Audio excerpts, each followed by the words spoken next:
Wholeness and blessings. So let me tell you guys about this soap fill. Welcome to Earth Wellness 102, where we create handmade artisan sea moss soaps and other sea moss products. Let's get into it. So here I have measured off 1/4 of my oils and 1/4 of my lye, which is just, obviously 1/4 of the total batter measurement. And I'm just getting it up to the perfect color green. I am doing a laundry day soap. It's scented with fresh linen, and it is a sculpted grass layer with flower embeds. And I'm bringing my soap up to a nice thick trace so that I can sculpt the first layer, which is the grass. I'm scooping, making sure I get everything. I wanted to pour it in at this trace, but it still has to come up to a thicker trace because I'm going to attempt to sculpt the layer. This is a soap fill, even though everything is looking so good. So I'm using this fork. It looks like it's falling in on itself, so I'm going to wait and come back and, get me some deeper grooves in there. This didn't work the way that I thought it would. I think the next time I'm going to do an actual cutout of grass, because none of the tools that I used really gave me the effect that I was looking for. So I just rolled with it and kept it moving. I didn't have time. Now I'm placing my embeds, which are extruded soap dough embeds, and they're just like these 3 little circles. I thought they'd be kind of cute as flowers. In hindsight, I wish I would have pushed them down into the soap a little bit more, just so that the green would have a little more color, because it is representing grass and flowers. It could have had more color in the bottom of it. So yeah, just placing my embeds. The soap dough was still kind of soft, but it was firm enough to move around without me worrying about it breaking. And I'll do a soap dough video at some point, just showing you guys how to make soap dough. Yeah, I just got to coordinate that and maybe even have a baby before then. So yeah. And everything is going really good. Like, I'm super confident right now. I dreamt about this soap. I imagined exactly how it was going to look. And man, it was like so perfect. So this is the finished product of all of the embeds on top. So now I'm going to go ahead and mix the rest of my soap. And this, my friends, is where I messed up at, in hindsight. So I'm mixing the remaining oils and lye, which is 3/4, because I already mixed off 1/4. I'm just testing the color to make sure that my blue is not going to clash with the blue of my pants. I'm adding in my scent, which is fresh linen. And I am preparing to pour over the embeds, obviously, spraying with alcohol, and add in my other embeds, which are clothes. And I'll show you guys a video of that in a few. But yeah, so I'm just adding my embeds. Everything is going so good. They're perfect. They're super heavy, so it added a lot of weight to my soap. Yeah, just adding them. So these are the embeds up close. I, again, did a laundry day soap, so I sculpted out some little baby onesies and t-shirts and pants. I thought it was pretty funny. I thought it was cute. So it took me like 2 days to do these darn things, man. But anywho, so yeah, back to the embed. So I'm putting them in the soap. And again, everything is going so perfectly. My soap is like traced up at the perfect amount.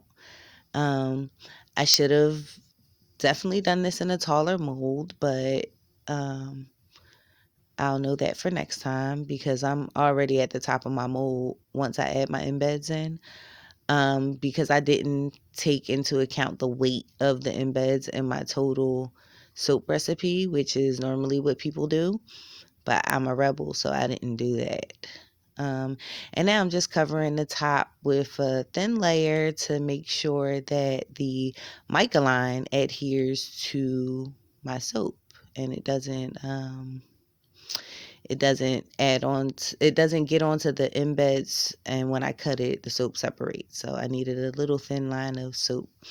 Now I'm going to add a black mica line to represent the clothes line, because again, I'm going for a laundry day soap. I cut out some little clothes and I wanted to hang them on the line, right? So everything is going so good. Like, I'm happy. My mica line is like straight. The soap batter is perfect. Oh man, it was a great day. It was a great day. And then the soap gods, they tested me. So I go back to my blue because remember, I didn't pour all my blue and I'm struggling to stir it. I'm looking at it. I'm not quite sure what to do with it. At this moment, I realized I messed up. So yeah, I try to pipe it into my piping bags. That didn't work. It worked for all about 2 seconds. I was going to do alternating lines of the blue and white. Now, mind you, the rest of my white is thickening up while I'm struggling with this blue, right? So the piping bag didn't work. So I switched to another piping bag and try to pipe it out. That didn't work. So now this is my batter, bro. And this is where the fail is like getting real. I'm not panicking. I'm just like, you know what? Let me get this soap on. But at this point, I'm noticing that my mica line is becoming smushed and I know it's going to be crooked. I know it's not going to be the straight line that I wanted it to be, but hey, I need the rest of my sky and some clouds. So I am literally like crumbling the soap on the top of the bar. So I'm not sure how the soap is going to come out at this point. And I'm just like, bro, this is looking kind of bad. I still had a whole bunch of blue left. I had given up on the blue because it like gelled up. The blue is actually going to become some soap dough. I just scooped it out the bowl, balled it up, and put it in some plastic wrap, and mushed it all together. I'm going to go back to it later. So yeah, this was the top of the soap, bro. Like, it was so crazy. So don't think that things are perfect all the time because they're not. But this is the way the soap came out. Luckily, I was highly favored by the soap gods, and we ended up with some really stellar bars of soap, in my opinion, for my second attempt at soap dough. So this is just not to get discouraged. If I can give anyone any tips about working with soap dough or working with complicated patterns in soap, I would say always divide your oils up into fourths. No matter how many layers you're doing, just divide your oils up into fourths. It gives you more time to work with the batter.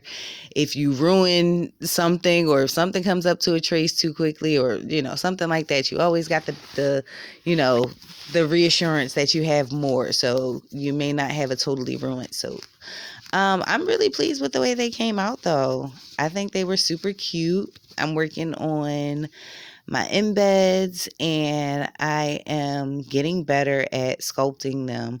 I got some new tools. You can tell where I had the new tools versus where I was using like a regular knife. Like this one right here, that green one was with the new tools, but that purple one was like a regular knife, and then that orange one was with the new tools. So there's like this shirt. This shirt was with the old tools, and then the baby onesie probably had some of the new tools.